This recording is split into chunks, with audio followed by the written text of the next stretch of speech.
तू मां मांग तो सही, क्या चाहिए तुझे? गुरु माता ने कहा कि बेटा मैं तुझसे जो मांग रही हूँ तू दे नहीं सकता, इसलिए मुझे रोना आ रहा है। तो मैं देख करके मेरे बेटे की याद आ गई कि आज से 6 साल वर्ष पहले मेरा बेटा क्षिप्रा नदी में स्नान करने के लिए गया था। वो ना जाने जिंदा है या मरा है, भगवान जाने कहाँ है। अब मैं तुमसे कहूँ कि मेरा बेटा ला करके दे दो, तुम कहां से ला करके दो? बस ना यही बात। हाँ बेटा, मेरा बेटा न जाने कहाँ है, जिंदा है या मरा, भगवान जानता है। भगवान ने गुरु माता को प्रणाम किया और कहा कि माँ तू चिंता मत कर, मैं तेरे बेटे को ला करके ही रहूंगा। भगवान क्षिप्रा के पास में गए, क्षिप्रा को प्रार्थना की कि माँ हमारे गुरु का पुत्र आपके पास हो। दोस्त क्षिप्रा ने हाथ जोड़ करके मना किया कि प्रभु मेरे पास में नहीं है, हो सकता है कि कहीं गंगा के पास में हो। गंगा का आह्वान किया भगवान ने। क्षिप्रा के किनारे वहीं पर मानसिक गंगा उत्पन्न हो जाती है, जिसको आज भी हम गंगा घाट कहते हैं। गंगा ने भी कहा मेरे पास भी नहीं है, समुद्र के पास में हो सकता है। समुद्र के पास में गया, समुद्र अहंकारी था। भगवान ने उसका अहंकार तोड़ा और उस समुद्र के अंदर एक पंचजन्य शंखासुर राक्षस रहता था। उनसे तलाश की, उसने भी कहा मेरे पास में नहीं। यमराज के पास में गए, यमराज भी अहंकारी था। भगवान कृष्ण ने उसका भी अहंकार तोड़ा। यमराज ने कहा कि प्रभु मेरे से गलती हो गई, क्षमा करो। भगवान ने कहा कि हमारे गुरु का पुत्र तुम्हारे पास उतला करके दो। के बोले कि है तो सही, मगर शरीर से नहीं, उसकी आत्मा है हमारे पास। जो पानी में डूब करके मर जाता है वो जीव अधोगति में रहता है, वो यमराज की नगरी में प्रवेश करता है। भगवान ने यमराज से गुरु पुत्र की आत्मा को लिया। भगवान ने कमंडल में से जल छिड़का, उसको सजीव बना दिया। जैसा बालक था वैसे ही बालक भगवान लेकर के संदीपनी गुरु के आश्रम पर आते हैं और माँ से लिपट जाता है। बेटा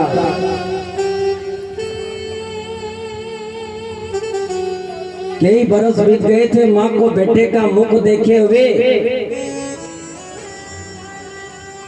माँ की आंखों से आंसू बरस रहे हैं, बेटा भी रो रहा है और बेटा कह रहा है कि माँ तू क्यों रो रही है? माँ कहती कि बेटा मेरा दुख कौन सा है अब तू नहीं जानता है। बेटा कहता है कि माँ मैं अभी तो स्नान करने के लिए गया था और ये रास्ते में मिल गए तो इनके साथ में मैं वापस आ गया।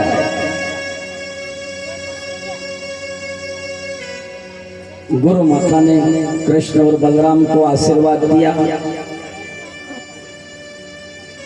और कृष्ण और बलराम द्वारका पधारे।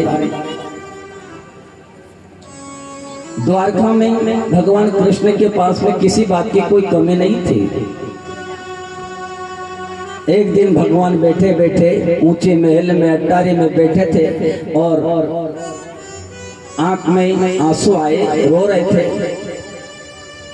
तो उद्धव जी आए और उद्धव जी ने भगवान कृष्ण से कहा कि कन्हैया तू क्यों रो रहा है? तेरे पास में किस बात की कमी है? यहाँ पर तेरे पास में सेवादार के पीछे सेवादार लगे हुए हैं, कोई खाने की कमी नहीं है, कोई पीने की कमी नहीं है, तू रो क्यों रहा है? भगवान कृष्ण ने कहा कि उद्धव आज मेरी माँ की याद आ गई कि मैं जिस दिन से गोकुल वृंदावन से निकला हूँ मैं आज तक वापस गोकुल वृंदावन में नहीं गया। मेरी गोपी कैसी होगी, मेरी गंगी गाय कैसी होगी, मेरी माँ कैसी होगी? भगवान रो रहे।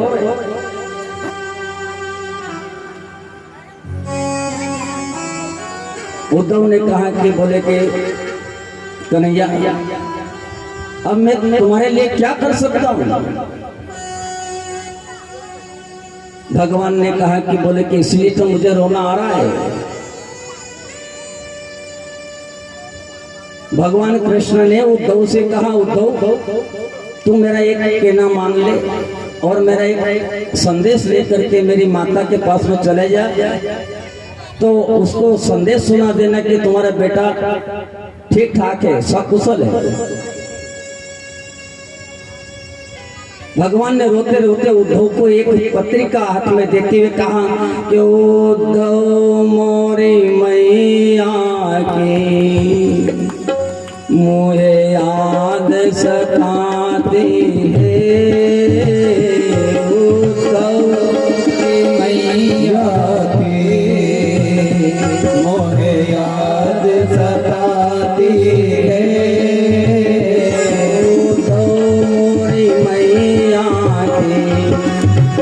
मोरे याद सताती है,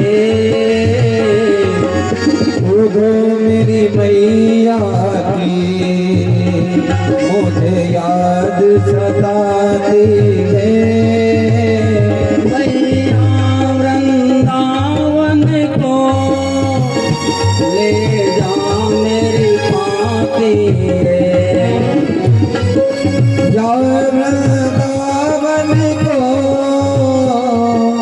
ले जा मेरी पाती है, मैया वृंदावन को ले जा मेरी पाती है, मैया वृंदावन को ले जा मेरी पाती है, ओ तो मोरी मैया की मोरे याद सताती है, उधो मेरी मैया की मुझे याद सताती है। अगर आया था आ जाऊंगा परसों, कह करी गया था आ जाऊंगा मैं परसों, कह कर आया था मैं आ जाऊंगा परसों।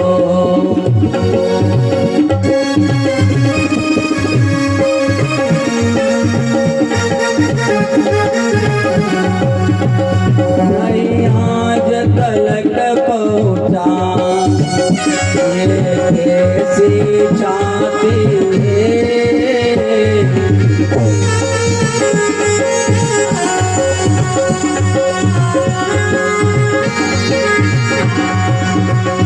नहीं आज तलक पहुंचा ये कैसी छाती है, आज तलक पहुंचा ये कैसी छाती है, तो मोरी मैया की मोरे याद सताती है, मोरे मैया की मुझे याद सताती है, ओ तो मोरी मैया की मोरे याद सताती है, ओ तो मोरी मैया की मुझे याद सताती है, मैया वृंदावन को ले जा मेरी पाती है, वृंदावन को मैया ले जाए पाती है, जैसी भी हो वैसी सबको समझा देना, जैसी भी हो वैसी मुझे सब ही समझा देना, न कहे राधा को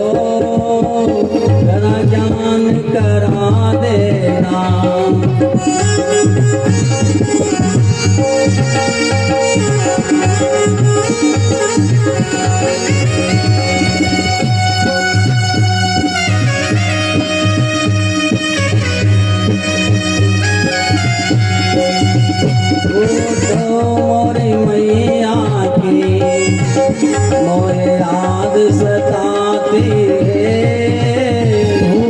मोरे मैया की मुझे याद सताती है। मेरी शाम आ गईया तो मेरे तन पे रमाती है, मेरी शाम आ गईया तो मेरे तन पे रमाती है। मेरी शाम आ गईया तो मेरे तन पे रमाती है, मेरी शाम आ गईया तो मेरे रंग में रमाती है। ओ मेरी मैया की मोहे याद सताती है,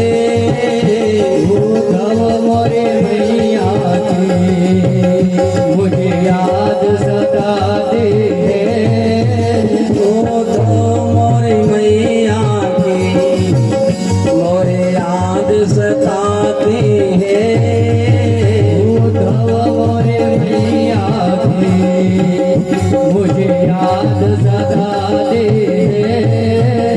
भैया वृंदावन को तो ले जा मेरी पाती है, वृंदावन को तो मैया ले जाती है।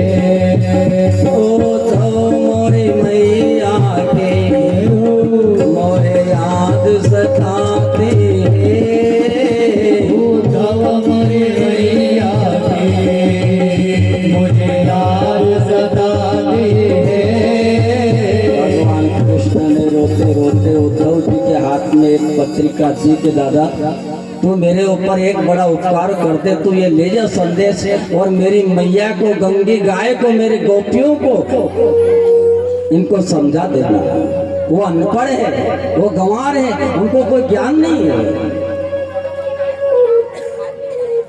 उद्धव जी ने मन में विचार किया कि मैं ब्राह्मण का बेटा हूँ, मुझे ज्योतिष का ज्ञान है, मुझे शास्त्रों का ज्ञान है, मुझे वेदों का ज्ञान है। भगवान कृष्ण ने उद्धव के लिए सोने का रथ दिया, सोने का रथ दिया और उद्धव जी को मन में अहंकार आया। कोई भी काम करो अहंकार से मत करो, भाव से करो, श्रद्धा से करो। ज्ञान भगवान ने दिया है तो उसका कभी अहंकार मत करो, संपत्ति दी है आपको तो उसका भी अहंकार मत करो, पद प्रतिष्ठा दी है तो उसका भी अहंकार मत करो, बल्कि उस ऊपर वाले को उपकार मानो कि उसकी कृपा के बिना हम कुछ नहीं कर पाएंगे। उद्धव जी सोने का रथ में बैठ करके आते हैं, यशोदा गोप ग्वाल सभी भगवान के लिए तरस रहे थे।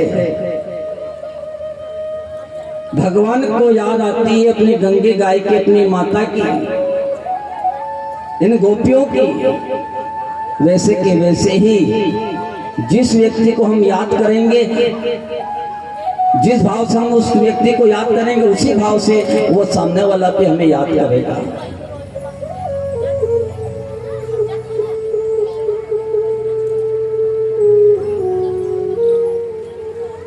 उद्धव जी सोने का रथ लेकर के जाते हैं। आंगन में बैठी थी यशोदा, बहुत सारी गोपियां बैठी थी और आपस में बात विचार कर रहे थे कि कन्हैया 2-4 दिन के लिए के गया था, अभी तक आया नहीं, उसकी कैसी छाती है, उसने माँ को कैसे छोड़ दिया, इन गोपियों को कैसे छोड़ दिया, इन गंगी गाय को कैसे छोड़ा।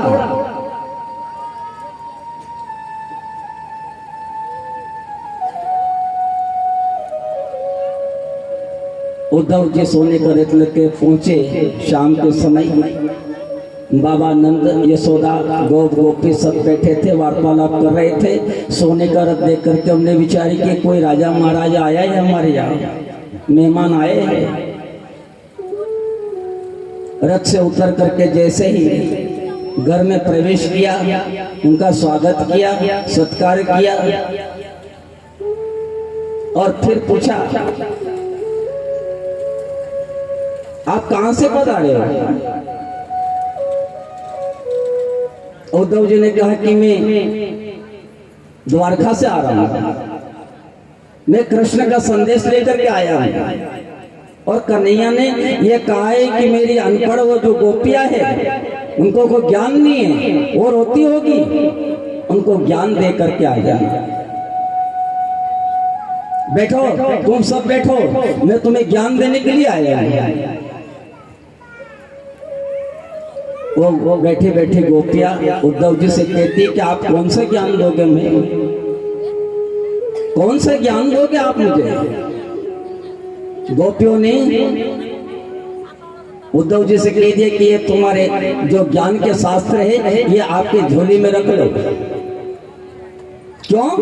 तेरा ज्ञान हमें नहीं लेना, तेरा ज्ञान हमें नहीं लेना, तेरा ज्ञान हमें नहीं लेना, तेरा ज्ञान हमें नहीं लेना, तेरा ज्ञान हमें नहीं लेना, तेरा ज्ञान हमें नहीं लेना, तेरा ज्ञान हमें नहीं लेना, तेरा ज्ञान हमें नहीं लेना। उद्धव जी कहते हैं कि मेरा ज्ञान मन लगा करके सुनो। तो गोपियां क्या कह रही है? कौन सा मन लगा करके कथा सुने, कौन सा मन लगा करके तुम्हारा ज्ञान सुने? एक नंद गांव का चोरा वो ले गया मन